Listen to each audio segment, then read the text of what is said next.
يا أيها الأحباب من خير نساء الجنة. اعوذ باللہ من الشیطان الرجیم. بسم اللہ الرحمن الرحیم. رب اشرح لی صدری ویسر لی امری واحلل عقدۃ من لسانی یفقہوا قولی. آمین یا رب العالمین. السلام علیکم ورحمۃ اللہ وبرکاتہ. نماز سیریز میں فاتحہ کے بعد آج ہم کچھ دعائیں سیکھیں گے.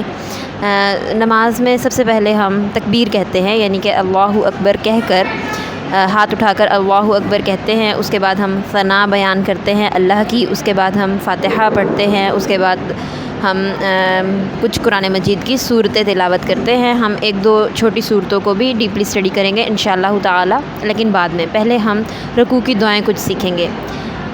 تلاوت کرنے کے بعد کوئی بھی صورت قرآن مجید سے ہم رکوع میں چلے جاتے ہیں اور وہاں پر نارملی ہم کہہ رہے ہوتے ہیں سبحان ربی العظیم. سبحانہ یہ ہم نے بہت اچھے طریقے سے پہلے سیکھ چکے ہیں. یہ لفظ سبحانہ، سبحانہ پاک ہے، ربی اے میرا رب، العظیم تو بہت بڑی عظمت والا ہے. عظیم بمعنی کثیر، یہ فعیل وزن پر ہے. اس میں اللہ تعالیٰ ہر طرح سے اپنی ذات کے، اپنی شان کے ہر پرسپیکٹیو میں بڑائی والا ہے، عظمت والا ہے. وہ اپنی بادشاہی میں، اپنے شان میں، اپنے جاہ و جلال میں، اپنی رحمت میں. اس نے جنت اپنی رحمت کی، اس کی رحمت ہی ہے جس کی وجہ سے اس نے جنت بنائی. اور جنت میں کتنی خوبصورت ہمارے لیے نعمتیں رکھی ہیں. حدیث میں آتا ہے مفہوم کچھ اس طریقے سے ہے کہ وہاں پر وہ نعمتیں ہوں گی جو کبھی کسی آنکھ نے دیکھی نہیں، کبھی کسی کان نے سنی نہیں، اور کبھی کسی دل نے امیجن نہیں کی.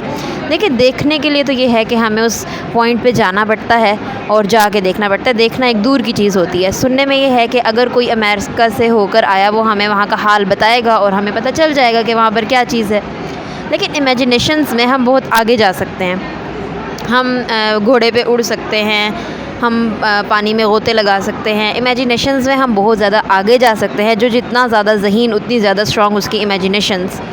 تو لیکن اللہ تعالیٰ کیا فرماتے ہیں کہ جنت ایسی ہوگی کبھی کسی آنکھ نے دیکھا نہیں، کبھی کسی دل نے، کبھی کسی کان نے سنا نہیں، اور کبھی کسی دل نے اس چیز کو امیجن نہیں کیا. آج اگر ہم دنیا کو دیکھیں، دنیا کہاں سے کہاں جا رہی ہے. بہت زیادہ بڑی بڑی ایجادات ہو گئی ہیں. ابھی پانی پہ ہی ایک جھولا ٹائپ ان لوگوں نے بنایا ہوتا ہے، اوپر جا رہے ہوتے ہیں، مطلب مزے کر رہے ہوتے ہیں. فن کے لیے بہت زیادہ چیزیں ایجاد ہو چکی ہوئی ہیں. لیکن جنت میں اس سے بھی کہیں زیادہ خوبصورت چیزیں ہوں گی جو ہم کبھی امیجن بھی نہیں کر سکتے. اسی طریقے سے اللہ تعالیٰ اپنے غضب میں بھی پھر بہت زیادہ ہے. اب جہنم کے ہی اگر ہم ٹارچر دیکھیں قرآن مجید میں جو ہمیں بیان ہوتے ہیں، ایک سورہ رحمان میں آتا ہے، اور استاد نعمان علی خان کہتے ہیں کہ سورہ رحمان میں جہنم کے جو ٹارچر بیان ہوئے ہیں، مجھے لگتا ہے وہ سب سے زیادہ ان کے خیال میں جہنم میں کیا بیان ہوا، سورہ رحمان میں جہنم کے بارے میں کیا بیان ہوا کہ وہ جو جہنمی ہوں گے وہ جہنم میں ہوں گے، بہت شدید گرمی، آگ ہر طرف ہوگی. اور وہ جب پانی مانگیں گے نا تو ان کو کھولتا ہوا پانی دیا جائے گا، جس کی تکلیف کی شدت سے وہ واپس اسی جگہ پہ چلے جائیں گے جہاں پر ان کے سر کے اوپر آگ ڈالی جا رہی ہوگی. پھر سے وہ اس گرمی کی شدت سے پانی مانگیں گے تو انہیں دوبارہ کھولتا ہوا پانی دیا جائے گا. تو یہ سائیکل ان کا وہاں پر چلتا رہے گا. اسی طریقے سے سورہ حج میں جو جہنم کی سزائیں آتی ہیں وہ کچھ اس طریقے سے ہیں کہ ان کو آگ کا لباس پہنایا جائے گا اور ان کو کھولتا ہوا پانی دیا جائے گا جو ان کے پیٹ کو اور ان کی اسکن کو، جلد کو بھون کر رکھ دے گا. اور ان کی سرکوبی کے لیے وہاں پر حدید یعنی کہ لوہا ہوگا، یعنی کہ لوہے سے ان کے سر میں جیسے کیل ہم لوگ گاڑتے ہیں کہیں پر، وہ ان کے ساتھ وہاں پر کیا جائے گا. اور ان کے سر میں گرم پانی کے تریڑے دیے جائیں گے. ابھی ہم اگر گرمی میں ہمیں کوئی کہتا ہے کہ جا کے ٹھنڈے پانی کے تریڑے دے لو، اس بات کا کیا مطلب ہوتا ہے کہ پانی کو ہائی پریشر سے ہم سر کے اوپر ڈالتے ہیں. اور اگر مطلب تھوڑے سینسٹیو لوگ ہوتے ہیں وہ ٹھنڈے پانی کا بھی تریڑے برداشت نہیں کر سکتے. وہاں پہ جسٹ امیجن کہ گرم پانی کے کیسے، کھولتے ہوئے پانی کے کیسے برداشت ہوں گے. تو جہنم کا ٹارچر بھی بہت زیادہ ہے. دنیا میں اگر ہمیں کوئی تکلیف آتی ہے تو کیا ہوتا ہے کہ ہم اس پین کے، اس درد کے یوز ٹو ہو جاتے ہیں، عادی ہو جاتے ہیں ہم اس چیز کے. ایک مرتبہ ہمیں بہت زیادہ انٹینس پین فیل ہوگا، لیکن اس کے بعد ہم اس چیز کے عادی ہو جاتے ہیں اور وہ چیز اتنی زیادہ ہمیں فیل نہیں ہوتی. لیکن جہنم میں کیا ہوگا کہ ہر لمحہ درد کی شدت بڑھتی چلی جائے گی. یعنی کہ اگر پہلے مجھے کوئی درد ہوا، اللہ نہ کرے، اللہ ہمیں جہنم سے بچائے سب کو، پہلے اگر کوئی درد ہوا ہم آؤچ کریں گے، وہ آؤچ آؤچ آؤچ آؤچ بڑھتا چلا جائے گا، وہ چیز بڑھتی چلی جائے گی. یعنی کہ جہنم میں جو ٹارچر ہوگا وہ ہر لمحہ بڑھتا چلا جائے گا. اللہ اپنے غضب میں بھی بہت زیادہ ہے، اللہ ہر چیز میں عظمت والا ہے، بڑائی والا ہے. نماز میں ہم کیا کہہ رہے ہیں؟ رکوع میں سبحان ربی العظیم، پاک ہے میرا رب، بڑی عظمت والا ہے. رکوع کی ایک اور دعا ہمارے پاس کیا آتی ہے؟ سبحانک اللہم ربنا وبحمدک اللہم اغفر لی. یہ سارے ورڈز ہم اسٹڈی کر چکے ہیں. یہاں پر ہمارے لیے نیو کیا ہے؟ اللہم اغفر لی، اے میرے رب میری بخشش فرما دیجئے. نماز میں آپ دیکھیں ہم کنٹینیوسلی اللہ کی توحید بیان کر رہے ہیں اور اپنے گناہوں سے معافی مانگ رہے ہیں. مطلب کیا ہوتا ہے کہ ایک نماز سے دوسری نماز کے درمیان مجھ سے بہت زیادہ غلط کام ہو جاتے ہیں، مجھ سے چغلیاں ہو جاتی ہیں، مجھ سے اپنی والدہ سے بدتمیزی ہو جاتی ہے، مجھ سے اپنے والد سے اونچی آواز میں بات ہو جاتی ہے، چھوٹے بہن بھائیوں پہ میں شاؤٹ کر دیتی ہوں، کبھی میں کوئی اور غلط کام کر دیتی ہوں، کبھی ہم یونیورسٹی میں کوئی ڈنڈی مار دیتے ہیں. تو ہمارے پاس سے بہت زیادہ غلط کام ہو جاتے ہیں. تو ان تمام گناہوں کی ہم نماز میں کنٹینیوسلی معافی مانگتے ہیں.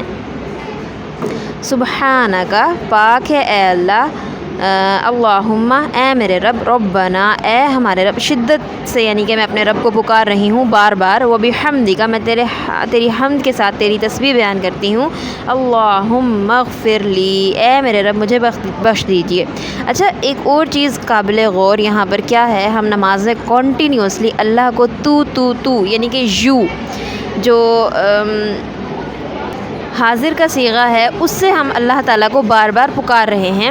ہم کسی کو تو کب کہتے ہیں، آپ کب کہتے ہیں؟ جب وہ ہمارے سامنے موجود ہوتا ہے. تو ہم نماز ایسے ادا کرتے ہیں کہ اللہ تعالیٰ ہمارے سامنے موجود ہے اور ہم اس سے باتیں کر رہے ہیں. یہ ہے نماز.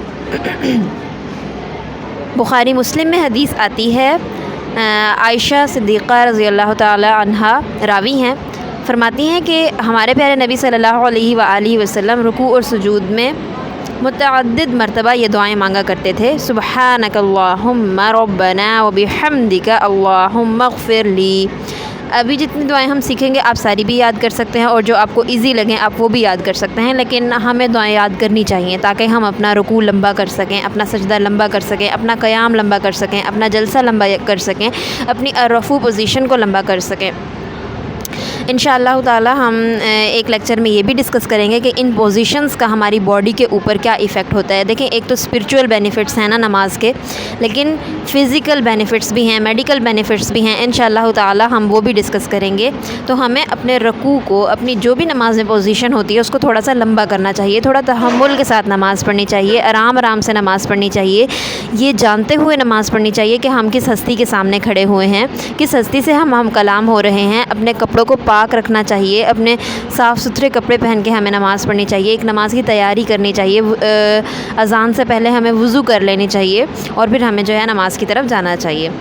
تیسری دعا ہمارے پاس کیا آتی ہے؟ مسلم میں یہ دعا موجود ہے، سبوح قدوس رب الملائکۃ والروح. یہ بھی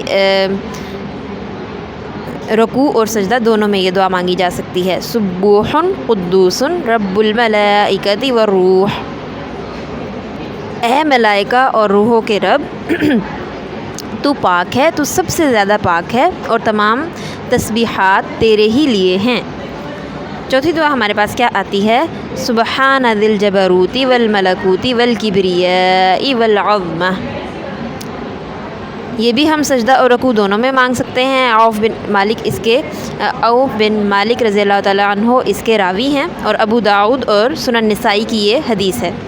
ترجمہ: پاک ہے میرا رب، بہت جبر والا ہے، بہت بڑی بادشاہی والا ہے اور بہت بڑائی اور عظمت والا ہے. پھر سے ہم نے اللہ کی تعریف بیان کی، اللہ کی توحید بیان کی. ہم نماز میں کنٹینیوسلی اللہ کی معرفت اپنے اندر لا رہے ہوتے ہیں، بار بار ہم وہ چیزیں دہراتے ہیں.